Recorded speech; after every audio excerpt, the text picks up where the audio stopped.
Olá, pessoal que acompanha o seu Papo de Prateleira, um dos espaços de conteúdo e informação da plataforma Agro Revenda. Plataforma essa que está sempre conversando com os atores aí da cadeia do agronegócio, nessa linha aí que está cada vez mais povoada de gente, de profissionais e de iniciativas de negócio, né? Entre a indústria e entre a fazenda, entre o lavrador, o pecuarista e o pessoal que está na indústria, que está lá erguendo, pesquisando as soluções tecnológicas para o cliente final de todo mundo que está no campo. E no meio, um bando de gente de revenda, distribuição, cooperativa, agricultura 5.0, é drone, é equipamento, é maquinário, é professor, é analista, é especialista, é gente de nutrição. Graças a Deus, um número cada vez maior de profissionais, porque uma cadeia, quanto mais extensa e produtiva faz bons negócios. E é isso que move a economia brasileira. E para falar de agronegócio misturado com a economia brasileira e essa pandemia misturado com guerra que está no mundo agora, eu trouxe um homem que eu conheci já pessoalmente, eu considero aí uma biblioteca ambulante, é sempre muito gostoso ouvir as palavras dele, que é o Coriolano Xavier. Coriolano é jornalista, é publicitário, é escritor, é um pensador sobre agronegócio, sobre marketing e sobre a economia mundial. Ô, Coriolano, é um grande prazer estar conversando com você aqui no Papo Prateleira, tá? Pois é uma honra para mim estar aqui com vocês, né? Papo de Prateleira é top. Obrigado, meu querido. O prazer é todo nosso. Você sabe que, gente, o Coriolano faz várias coisas, é professor, está na ESPM e também participa, vocês estão sempre acompanhando no site agrorevenda.com.br os artigos que são publicados pelos pensadores aí do Conselho Científico Agro Sustentável, que é o CCAS, e entre eles é o Coriolano. E o último material que eu devo ter publicado faz o quê? Faz no máximo uma semana do Coriolano. Sabe que você me assustou, viu, Coriolano? Quer dizer que vai ser meio difícil a gente ser protagonista nesse mundo aí maluco, rapaz? É a minha visão, sabe?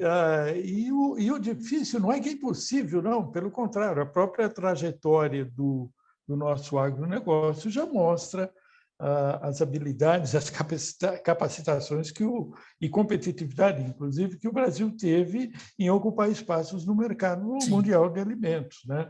É que o que a gente tem discutido é que o mundo está passando por um novo choque de mudança da esfera tecnológica na esfera geopolítica, e isso torna esse mercado mais complexo ainda. Né? E vai ser difícil protagonizar. Eu até usei uma frase no artigo, quer dizer, protagonizar no mercado mundial de alimentos não vai ser coisa para amadores. Isso, exatamente. Né? Dada a complexidade que a gente tem hoje e que está passando por uma nova fase de mudança. Perfeito. Você acha, Coriolano, você acredita que a gente vai conseguir vencer, não? O pessoal do agronegócio que já vence, tanto é que não só é um dos 4 maiores produtores mundiais no segmento, como também é um setor que responde hoje, até passou de 25% já o pedaço que o agro tem do produto interno bruto brasileiro. Você confia que é complicado, mas vai ser vitorioso? Tá, primeiro, respondendo diretamente, sim, o Brasil vai avante nisso, né? Eu só destaquei a dificuldade do jogo. É jogo de clássico, alertou, não é né? Jogo na hora que levar uma canelada, não chora, porque eu já avisei que ia levar. De final de tabela, não. Mas 2 pontos disso que você levantou, né? Um de passagem, os 25% do PIB, sim, a nossa visão também aqui é mais do que isso, e você abriu mencionando toda a extensão da cadeia do agronegócio. Quando você pega isso de ponta a ponta, lá da indústria de insumos, da genética, do fertilizante, sei lá, até a ponta do consumo, seguramente essa conta deve ser um pouquinho mais extensa, hoje em dia, um pouquinho mais alta em relação à nossa participação no PIB. Mas, retomando, então, a questão se vai ser possível, se seremos capazes, a minha visão, a minha confiança é que sim, apenas que vai ser um jogo muito mais complexo, exigindo novas posturas, principalmente na área de mercado, na área de gestão dos mercados, ou marketing estratégico, se quiser, que é o que eu procuro destacar nesse artigo que você mencionou. Eu costumo usar um exemplo, Ulisses, que dá uma história, né, da nossa capacidade nisso. há cerca de 40 anos atrás, mais ou menos, há 4 décadas, o Brasil não tinha comida para todo mundo. A gente não era autossuficiente em alimentos, certo? Em 4 décadas, a gente não só se tornou autossuficiente, como continuou expandindo a produção brutalmente e de um modo competitivo. Isso é importante, quer dizer, a gente consegue competir com o agricultor do Corn Belt nos Estados Unidos ou de outros produtos, e o Brasil se tornou um fiel da balança, hoje, da segurança alimentar mundial.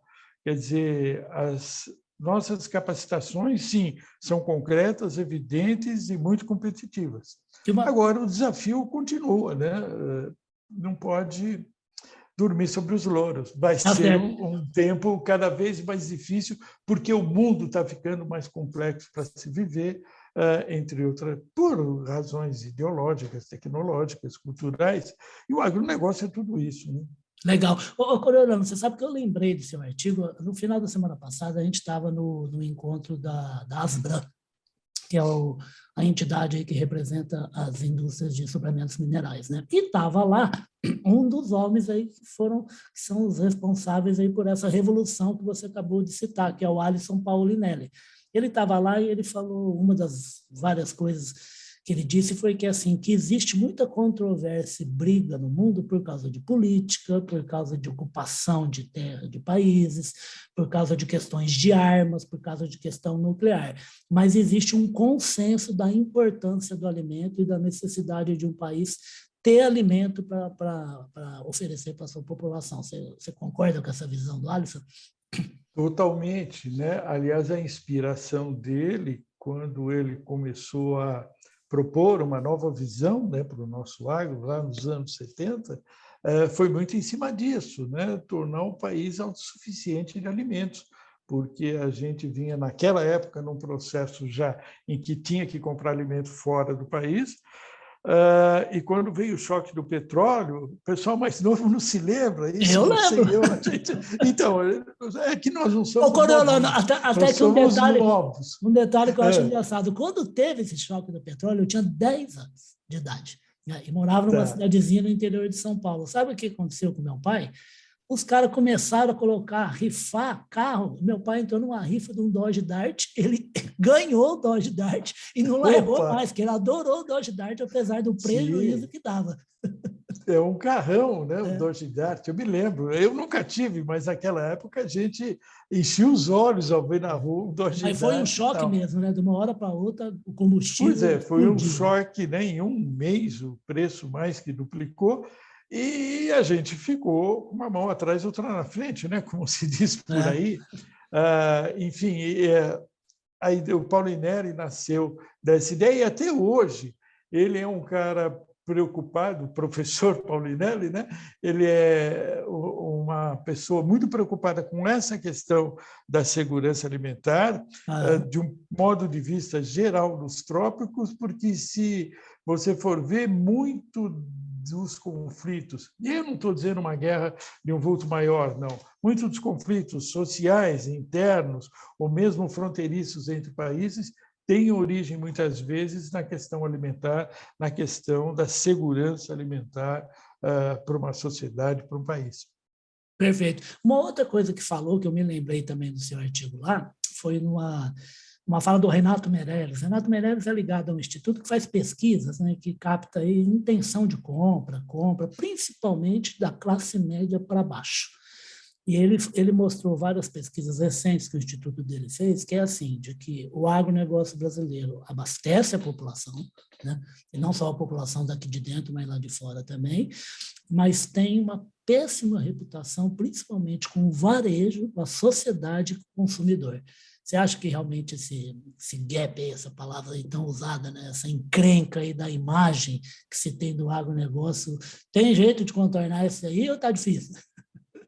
Acho que são 2 instâncias, sabe, Ulisses, né? 2 olhares nessa questão da imagem do agro. Primeiro, internamente, quer dizer, já foi feita a pesquisa aqui no Brasil, a BAG tem uma das mais completas e reputadas nesse sentido, mostrando que a população brasileira, mostrando que o brasileiro reconhece o papel do agro. Ele é consciente da importância do agricultor. Não vamos nem falar em agro, do agricultor em si. Eu não me lembro exatamente, mas está entre as 3 ou 4 profissões mais valorizadas pelas pessoas. E é tipo agricultor, médico, professor e, se eu não me engano, bombeiro. Né? Hoje o Brasil é muito urbanizado, então a figura do bombeiro realmente o pessoal se preocupa em ficar vivo, né? Exatamente. Então, você vê, esse reconhecimento existe. O que a gente tem hoje é vou usar uma ebulição ideológica, uma ebulição cultural muito grande, e começam a surgir bandeiras, associações do agro com questão de o desmatamento, o agroquímico, enfim, uma série de coisas, né? Agora, isso principalmente num mundo como o nosso, de mídia digital, que tem uma velocidade de propagação incrível e de reverberação incrível, diálogos, discussões e tudo mais, quer dizer, o agro precisa entrar nesse jogo também. A minha visão é essa, quer dizer, e no exterior é muito parecido, né? De vez em quando, a gente assiste alguma autoridade ou alguma entidade, uma manchete lá em jornal, fazendo uma detração qualquer em relação ao Brasil no que diz respeito à nossa produção de alimentos, à nossa agricultura, né? Mas a gente precisa ver também que se conhece muito pouco do Brasil lá no hemisfério norte, né? Eles não têm, inclusive, ideia do tamanho nosso, ou de onde é a Amazônia, onde é o Cerrado, onde está o Sul. Quer dizer, a gente precisa se apresentar para o mundo também, né? Acho que nessa história recente, só completando rapidinho, claro. Em que a gente teve uma hegemonia muito grande, principalmente com commodities, isso foi possível acontecer de um modo tranquilo. Nós somos competitivos, ainda que muitas vezes enfrentando algum problema de imagem lá no exterior. Contudo, o dia que o Brasil resolver fincar pé e passar a disputar mercados com alimentos de maior valor agregado, a gente fatalmente vai ter que cuidar um pouco de construir. Quando eu digo cuidar, não é desmentir, não. Imagem é uma questão de construção, é um trabalho de construção. Você nunca para. Comece e vai construindo isso pouco a pouco, como se fosse uma marca, um produto, enfim, algo assim. Perfeito, até porque esse próprio Renato, né, ele falou assim, olha, eu vou falar aqui uma coisa que não é novo, é um tremendo de um chavão, mas podem ter certeza que é verdade, é realidade. Comunicação não é o que você fala, é o que o cara pensa que ouviu de você. Isso é uma complicação, né? É o que ele pensa que ouviu, como ele entende, quer dizer, na verdade, comunicar é a percepção do outro, né? A gente tem que ocupar um espaço na mente das pessoas e fazer desse espaço quase que um domínio, né? Usando uma imagem do nosso setor, a nossa fazendinha dentro da cabeça daquele cara. E melhorando essa fazenda, agregando valor percebido a essa fazenda o tempo todo, sem parar. É isso que eu quis dizer quando eu falei lá fora, eles não conhecem a gente, não na dimensão que poderia conhecer e que agregaria valor. E muitas coisas que hoje a gente é obrigado a gerenciar no agro, do ponto de vista de imagem, né? Do ponto de vista de controvérsia.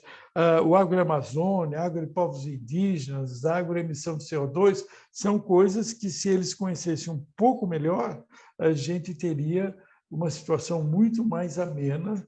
Mas, enfim, estamos começando a fazer isso de um modo mais intenso hoje, mais intensivo, alguns bons exemplos aqui do Brasil, o pessoal da Alvomão lá fora, tal. Enfim, é um trabalho que vai em frente, num mundo cada vez mais efervescente. Você me corrija se eu estiver errado, um trabalho que foi bem realizado também pelo café, né? A gente era praticamente desconhecido, né? Inclusive tinha um vizinho, né, que dava um baile na gente em termos de nome, de imagem, de marketing, e o Brasil vem conseguindo modificar, vem conseguindo implantar o nome do café brasileiro em muito lugar do mundo, né? Café, algodão, um setor que quase ninguém fala. Até a soja, com a soja responsável, né? Soja, reflorestamento, né, da cadeia de papel e celulose, enfim, alguns segmentos de frutas, enfim, está acontecendo isso, né? Mas depois de um bom tempo em que a gente estava mais ou menos silenciado. Perfeito. A gente está chegando ao fim aqui do Papo Prateleira, mas como eu brinquei Coriolano, vocês não vão ver mais só o que ele escreve, não, que eu sempre publico sempre os materiais do Conselho Científico Agrosustentável, que eles são muito bem escritos, são ideias muito bacanas, e se o Coriolano deixar, eu vou chamar muitas vezes o Coriolano para participar aqui do Papo de Prateleira. Mas eu queria encerrar com mais uma frase que foi falado lá, que é do Ricardo Amorim. Fica à vontade, hein, Coriolano? Pode atender o pessoal aí. E o Ricardo, Ricardo disse assim, que o que chamou a atenção dele, principalmente nessa questão atual, né, do conflito lá na Europa, é uma atuação muito forte, uma tentativa de atuação forte de posicionamento da Europa como bloco, né?